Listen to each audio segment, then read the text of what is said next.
저는 45 여자입니다. 결혼을 한 지는 1년이 조금 넘었고요. 남편은 저보다 5살 연하입니다. 제 친구의 지인 소개로 해서 우연히 만나게 되었고 2년 정도 연애를 하다가 결혼을 하게 되었어요. 남편은 저보다 또 2~5살이나 연하다 보니까 아직 사회초년도 무렵이었고 그나마 조금 더 안정적이고 자리를 잡은 제가 남편과 연애를 할 때 항상 돈을 더 부담했던 것 같아요. 뭐 그래도 아깝거나 그러지는 않았어요. 그만큼 남편을 사랑했으니까요. 남편은 저보다 나이가 어렸지만 일찍 어려서 아버님이 돌아가셨어서 철이 빨리 들었다고 할 만큼 무척이나 성숙하고 마음씨가 넓은 남자였죠. 그렇기에 저보다 돈을 좀 못 벌고 있어도 그동안 만났던 남자들보다 훨씬 사랑하는 마음이 컸고 그래서 결국 결혼을 하게 됐답니다. 결혼을 할 때도 남편 쪽에서 시어머니는 저를 반대하실 일도 없었고 너무나 쉽게 허락을 받았지만 저희 집 부모님은 저희 남편을 상당히 못마땅해 하셨습니다. 부모님이 한 분이 안 계신다는 것도 좋게 보지 않으셨고 형편이 좋지 못하다는 거만 아이가 어리다는 것이다.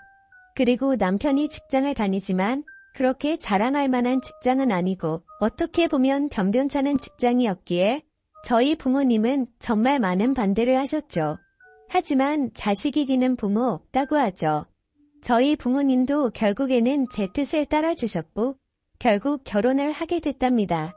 결혼 비용은 당연히 제가 더 많이 부담을 했고요. 저희 집 형편도 그렇게 넉넉한 건 아니지만 남편보다는 확실히 조금 더 여유가 있는 상황이었고 저 또한 그동안 일을 하면서 허슨 곳에 돈을 쓰지 않고 차곡차곡 돈을 모았기에 제 또래 사람들보다는 모아둔 돈이 있었거든요. 그래서 대출을 좀 껴서 저희 쪽에서 거의 다 내고 집은 제 명의로 해서 결혼을 했답니다. 이건 남편과 저와의 기본적인 설명이고요. 이제 제 여동생 이야기를 꺼내야 될 것 같네요. 저는 형제가 여동생 하나 있어요. 여동생은 저랑 인기 차이가 나죠. 저랑은 완전히 정반대의 스타일이랍니다. 여자들끼리 흔히 여우라는 표현을 많이 쓰잖아요. 딱 저희 동생이 그런 스타일이에요. 질투심도 엄청 많고 어렸을 때부터 부모님 사랑을 되찾이하고 싶어서 저에게 피해를 주면서까지 몹쓸 행동도 참 많이 하는 아이죠. 그에 비해 저는 여우보다는 곰이 같은 스타일이라 동생이 그런 행동을 해도 알면서도 그냥 당해줬던 것들이 정말 많고 그냥 그런 모습도 귀여워 보였답니다. 그리고 나이가 먹으며 바뀔 거라 생각했죠. 하지만 여동생은 나이가 먹을수록 더 철이 없어졌고 자기 멋대로 했어요. 어렸을 때부터 남자친구를 사귀기 시작해서 툭하면 거짓말치고 집에 들어오지 않는 게 일상다방사였고 그래서 부모님 속도 많이 썩이고 대학에 가서는 남자를 잘못 만나서 애들 가진 저까지 있습니다. 그때 저희 집은 정말 난리가 났었죠. 고작 20살 애가 그것도 자기랑 동갑내기인 남자랑 사고로 애를 만들어 왔으니까요. 부모님은 기가 찼고 그럼에도 저의 여동생은 조금의 미안한 기색도 없이 오히려 당당하게 그냥 지금 결혼하면 되지 않냐며 자기 인생이라며 오히려 부모님께 대들었었죠. 전 그때도 동생을 데리고 나가서 조용히 이야기를 하면서 이 아이의 말도 되지 않는 이야기를 최대한 들어주면서 달래주고 결국에 아이를 포기하겠지요. 그리고 이 아이 남자친구도 제가 만나서 다시는 저희 동생을 만나지 않겠다는 확기까지 들었답니다. 저 또한 정말 너무나 호강하고 동생한테 실망했지만 저희 부모님까지 동생한테 빈을 돌림받아는 저라도 동생의 이야기를 들어주고 최대한 이 아이의 편이 되어줘야 한다고 생각했어요. 그렇지 않으면 정말 막무가내로 살 아이였으니까요. 여튼 그런 큰 사건도 겪었지만 그때 잠시 조금 철이 들었다는 착각만 들었을 뿐 동생은 계속해서 철없이 막무가내로 생활했어요.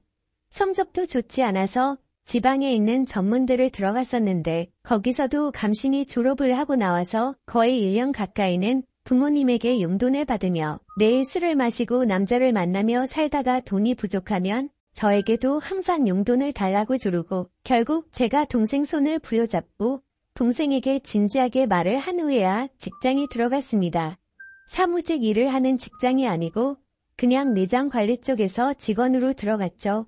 별거 아닌 거였지만 전 그래도 동생이 이제야 자기 힘으로 뭘 한다는 것에 기뻤어요. 여튼 그렇게 이 아이도 조금은 달라지고 있구나라는 생각이 들 무렵 저는 연애를 하기 시작했고 당시 남편에게도 제 여동생을 소개시켜 주셨죠. 결혼까지 생각한 사이였으니까 당연히 제 여동생을 보여준 것이었고 여동생은 저희 남편은 되게 좋아했었어요. 앞에서도 말했듯이 저희 남편이 저보다 더 성숙한 사람이었고 그렇기에 여동생이 저희 남편에게 정말 버릇없이 굴고 예의 없이 행동해도 남편은 다 귀엽다라고 하며 여동생의 인섭을 다 받아줬어요. 그러다 보니까 어느 순간부터는 여동생이 먼저 저희 남편을 불러서 같이 놀자고 조르기 시작했고요. 저는 그래도 여동생이 저희 남편을 좋아하고 잘 따르는 것을 안 돌려고 남편 또한 여동생을 정말 귀여운 동생이라고 생각하는 것이 보여서 결혼 전부터 3명 중종 모여서 많이 놀았습니다. 그리고 여동생이 남편에게 따로 연락을 하고 만나자고 전화를 해도 저는 그냥 아무렇지도 않았어요. 왜냐하면 여동생이 워낙에 철부지다 보니까 친구도 몇 명 없었거든요. 그렇기에 이 아이에게도 의지할 사람이 필요하고 그게 제 남편이면 더할 나위 없이 좋겠다고 생각하는 저였습니다. 남편 또한 저에게 여동생과 연락하거나 둘이 만나는 일이 있어도 항상 저에게 말을 했었죠. 그렇게 관계를 유지하다가 결혼을 하게 돼서 신혼여행을 갈 때도 여동생은 본인도 따라가겠다고 엄청 째를 썼습니다. 그때 정말 애먹었어요. 하지만 남편이 하루 내내 동생을 달래서 겨우 뜯어말리고 다녀왔죠. 그렇게 신혼여행도 다녀오고 행복한 결혼 생활을 하고 있던 무려 어느 날 갑자기 여동생이 저희 신혼집에 찾아왔어요. 그것도 아주 밤늦게 말이죠.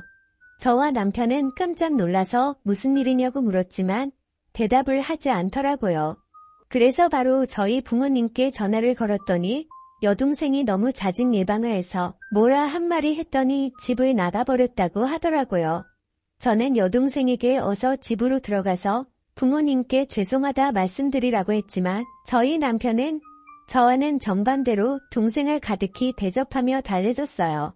동생은 결국 그날 집에 안 들어갔고 저희 집에서 생활을 하기 시작했답니다. 집에 돌아가도 자기를 또 뛰쳐나올 거라고 차라리 여기서 살고 싶다며 몇 날 외출일을 써서 저는 끝까지 반대했지만 결국 남편이 허락을 하고 동생은 저희 집에서 생활을 하게 됐죠. 저희 부모님과 저희 집은 꽤 거리가 있었고 그렇다 보니 당연히 여동생은 원래 일하던 곳을 그만두고 저희 집 근처 카페에서 오후에 잠깐 알바로 하는 일을 하며 툭하면 저희 남편에게 연락을 해서 어디 놀러가고 싶다며 빼를 썼어요.